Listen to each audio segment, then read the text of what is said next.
नमस्कार दोस्तों, राधे राधे। स्वागत है आपका मेरे इस चैनल माँ धर्म गंगा में। आज हम पार्वती माँ ने क्यों दिया गौ माता को श्राप की कथा सुनेंगे। कथा अगर पसंद आए तो कथा को एक लाइक और चैनल को सब्सक्राइब करना ना भूलें। हिंदू धर्म में गाय को माता का दर्जा दिया गया है। हर घर में गौ माता इसलिए पहली रोटी निकाली जाती है। संसार में इसका जन्म मानव जाति के कल्याण के लिए हुआ है।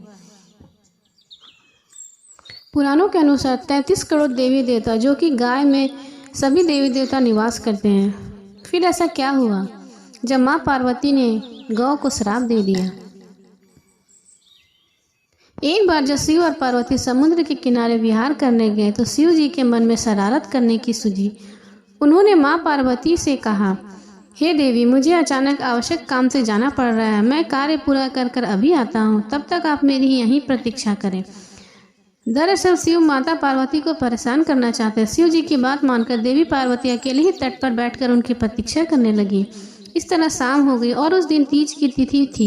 जब रात तक शिव जी ना लौटे तो माँ पार्वती ने तट पर ही रेत के शिवलिंग का निर्माण किया और आसपास उपलब्ध पूजन की सामग्री से रात भर शिव जी की निर्जला व्रत संपूर्ण किया। शिव जी के सूक्ष्म रूप में वहीं उपस्थित थे और हर गतिविधि के साक्षी थे। सुबह होने पर पार्वती ने समुद्र के रेत के शिवलिंग और पूजन सामग्री को विसर्जन कर दिया। इसके थोड़ी देर बाद वह शिव जी प्रकट हो गए और बोलने लगे कि देवी पार्वती, आपने कल तीज की तिथि पर मेरी पूजा नहीं की। पार्वती जी ने कहा, मैंने पूजा की और अभी सामग्री विसर्जित की है। शिव जी ने अभी भी पार्वती के साथ और ठिठोली करना चाहते थे। उन्होंने कहा कि पार्वती, मुझे तो पूजा का कोई चिन्ह नहीं दिखाई दे रहा है। अगर आपने पूजा की है तो प्रमाण दीजिए।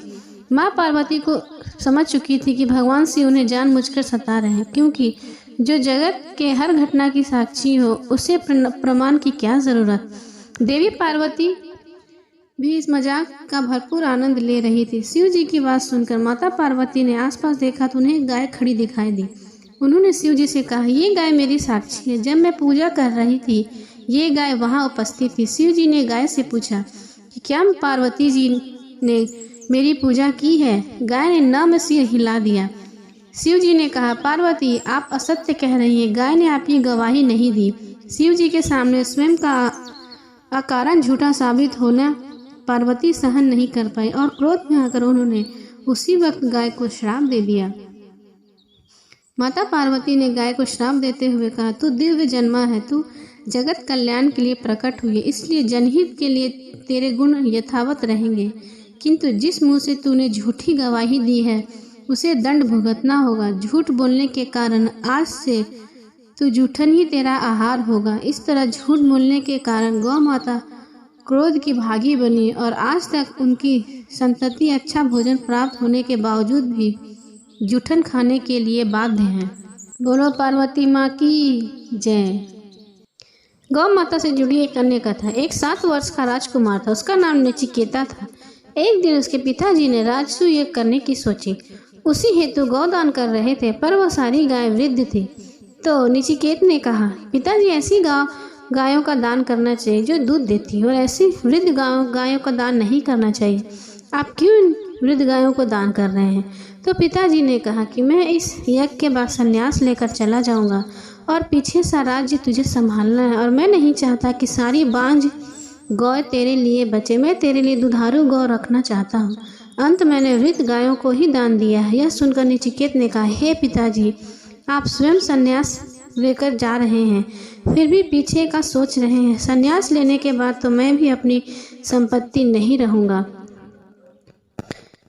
पिताजी गुस्सा हो गए और कहने लगे, अब तो मुझे सिखाएगा कि कैसे दान करना चाहिए। ठहर जा, अभी मैं तेरा भी दान कर देता हूँ। बालक ने कहा कि आप सब प्रकार से मेरे शरीर के मालिक हैं, आपको यह अधिकार है, पर मैं फिर भी कहूँगा, आपको बूढ़ी और बीमार गायों का दान नहीं करना चाहिए। पिता और भी आग बबूला हो गए। वे बोले, आज ही मैं तुझे यमराज को दान करता हूँ। नचिकेत की माता ने उसे सिखाया था कि अगर तुम्हें कृष्ण का दर्शन करना हो तो गौ माता के पास जाना, अगर तुम्हें शिव का दर्शन करना हो तो बैल के पास जाना और तुम्हें यमराज का दर्शन करना हो तो भैंस के पास जाना। वह बच्चा 4 दिन तक भूखा प्यासा भैंस के पास बैठा रहा और यमराज ने उसे दर्शन दिया। नचिकेत ने कहा, मेरे पिताजी ने मुझे आपको दान किया है, मुझे स्वीकार करो। यमराज ने कहा, बालक, तुमने इतनी छोटी सी उम्र में मैं गौ माता का मुद्दा उठाया है, इसलिए काल भी तेरा कुछ नहीं बिगाड़ पाएगा। अब मैं तुम्हें वह ब्रह्म ज्ञान दूंगा जो बड़े बड़े तपस्वियों के लिए भी दुर्लभ है। अगर आप मेरी रोगी गौ माता के लिए वैद्य हैं, अगर आप भक्त हैं तो गौ माता के लिए आपके भगवान हैं, अगर आप शिष्य हैं तो गौ माता आपके लिए गुरु है। जिसका विवाह गोधूली वेला में होता है उसका कभी भी तलाक नहीं हो सकता। कलयुग को राम जी से कोई खतरा नहीं, कलयुग को कृष्ण से भी कोई खतरा नहीं। कलयुग को खतरा है तो सिर्फ गौ माता से, इसलिए गौ माता को बचा लो, कलयुग अपने आप भाग जाएगा।